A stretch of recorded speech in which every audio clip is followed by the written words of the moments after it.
আসসালামু আলাইকুম everyone, welcome back to my channel. আজকে আমি আপনাদেরকে নরম হয়ে যাওয়া বা পচে যাওয়া ইলিশ মাছ দিয়ে খুবই মজার একটি রেসিপি করে দেখাবো। অনেকের কাছে হয়তো এখনো ইলিশ মাছের এই রেসিপিটি অজানা।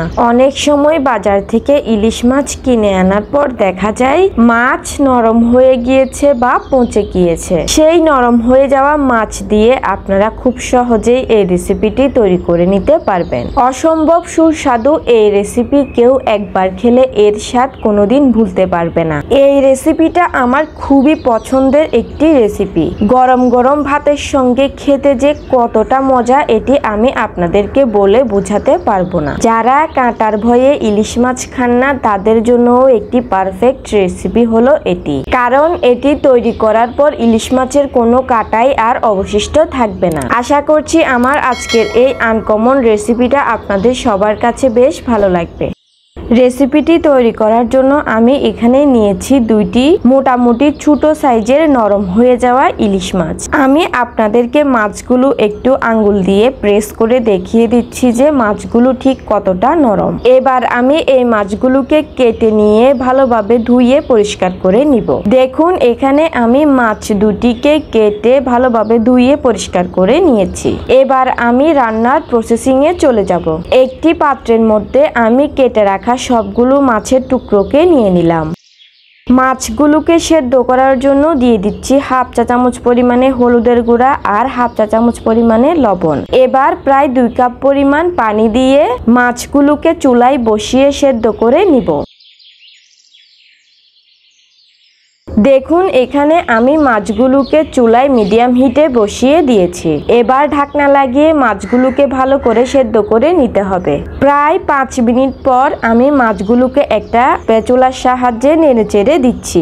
এবার এই স্প্যাচুলার সাহায্যে মাছগুলোকে ভেঙে একদম ভর্তা করে দিতে হবে। যেহেতু মাছগুলো নরম তাই খুব সহজেই এগুলো ভেঙে যাবে। এভাবে মাছগুলোকে স্প্যাচুলার সাহায্যে ভালো করে ভেঙে দিয়ে তারপর মাছগুলোকে পুরোপুরি সেদ্ধ করে নিতে হবে। আর ইলিশ মাছ কিন্তু সেদ্ধ হতে এমনিতেও বেশি সময় লাগে না। আমি প্রায় 10 মিনিটের মতো মাছগুলোকে ভালোভাবে জাল দিয়ে তারপর সেদ্ধ করে নিয়েছি।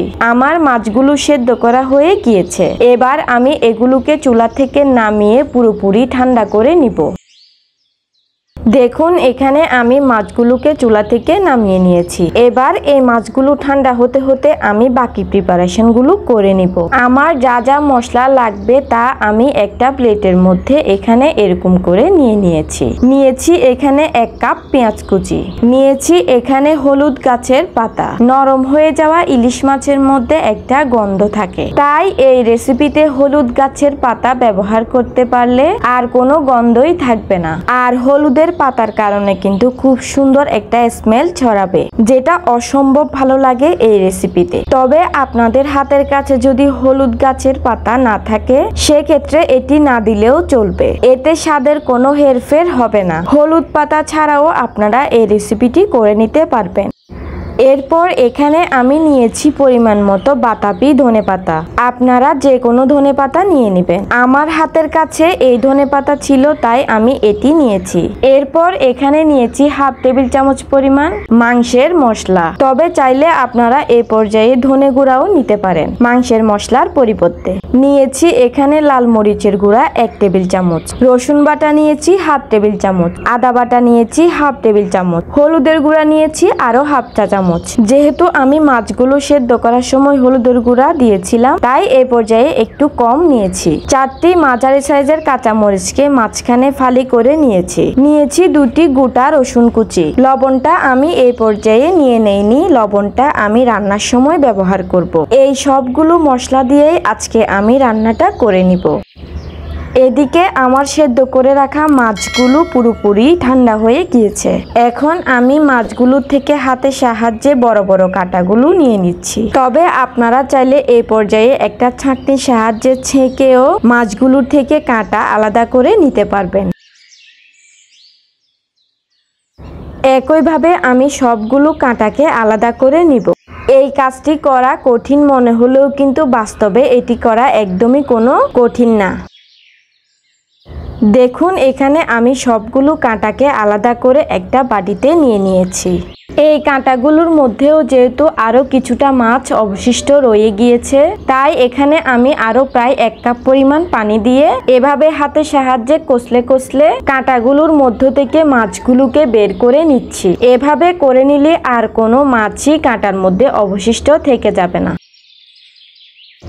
অবশিষ্ট এই কাঁটাগুলোকে এবার আমি ফেলে দিব।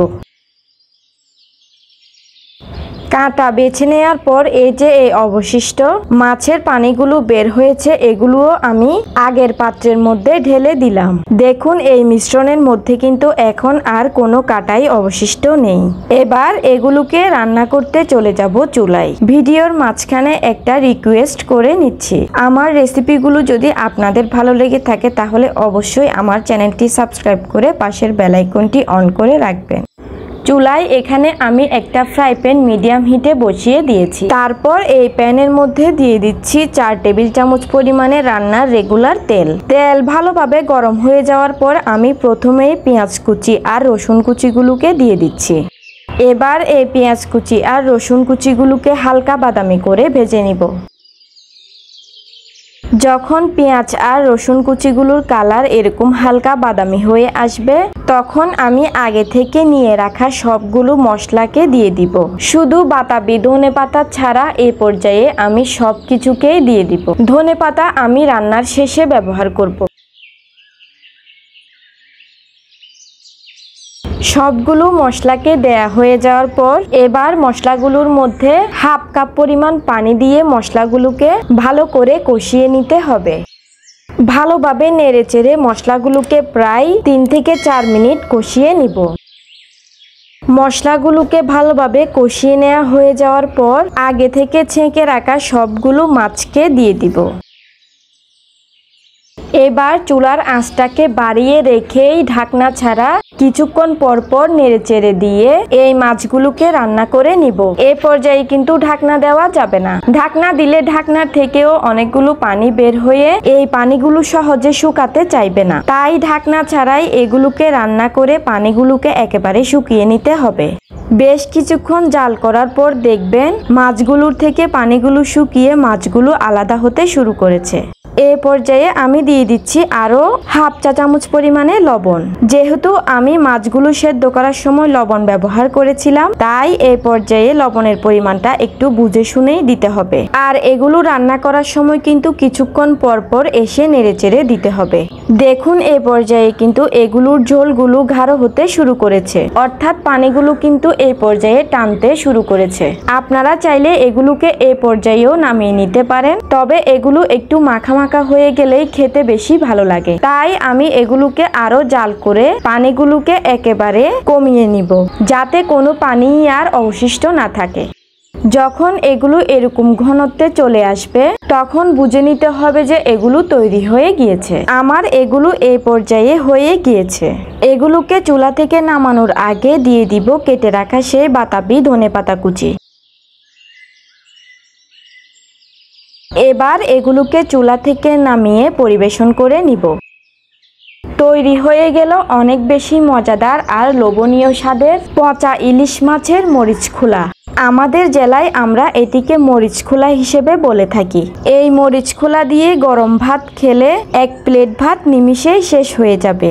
সত্যি অনেক বেশি টেস্টি এই রেসিপিটি। আজকের ভিডিওতে আমি আপনাদের সঙ্গে এই মরিচখোলা তৈরির সম্পূর্ণ প্রসেস দেখিয়েছি, তাই ভিডিওটি অনেক বেশি লং হয়ে গিয়েছে। তাই এটি ক্ষমার দৃষ্টিতে দেখবেন। আশা করছি আজকের এই মজাদার এবং আনকমন রেসিপিটি আপনাদের সবার কাছে বেশ ভালো লেগেছে। ভালো লাগলে অবশ্যই ভিডিওতে একটা লাইক দিয়ে দিবেন। পরবর্তী রেসিপি দেখার আমন্ত্রণ জানিয়ে আমি তাহলে আজকের মতো এখানেই বিদায় নিয়ে নিচ্ছি। আল্লাহ হাফেজ।